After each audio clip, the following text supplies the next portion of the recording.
Hello mga kaisla, kamusta? Samahan nyo kami, ikutin natin ang napakagandang lugar at ito ang Port Barton. Kung island hopping at pagtampisaw sa malinaw at malinis na dagat ang hanap nyo sa inyong bakasyon, isa ang Port Barton sa maaari nyong puntahan. Para sa akin, ang lugar na ito ay isang munti at mapayapang paraiso na matatagpuan sa bayan ng San Vicente, Palawan. Ito ay 4-hour drive from El Nido at 3-hour drive naman from Puerto Princesa. Kung mayroon mang isang bagay na nagugustuhan ko sa lugar na ito maliban sa mapayapa, maganda at malinis, ang Port Barton ay hindi crowded.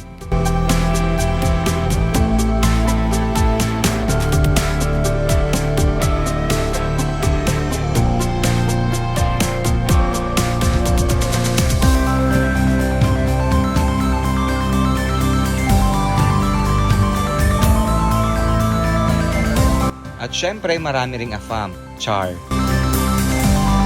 Halik kayo at makipagtsikahan tayo. Where you from? From Philippines.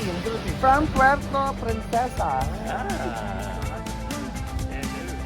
Syempre, hindi kumpleto ang experience kapag hindi tayo naligo ng dagat. At ang huling ligo ko dito ay before pandemic pa, so medyo matagal-tagal na. Kaya samahan nyo kami, maligo tayo ng dagat with Oliver.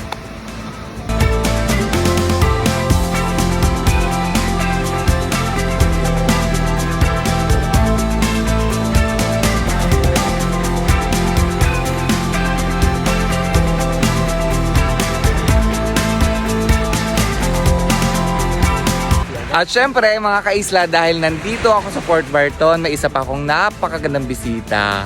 Dapat iso-surprise ko siya pero baliktad dahil nakita niyo yung story ko na nandito na ako sa Barton. Siya ang pumunta sa akin, siya yung nag-adjust. Mga kaisla, Jessery Domagi. At kasama niya si Bob, ang napakagwapong si Bob. Say hi muna, say hi. Ayan, magchikahan muna kami. Later ang vlog. Thank you mga kaisla for watching. Paalam!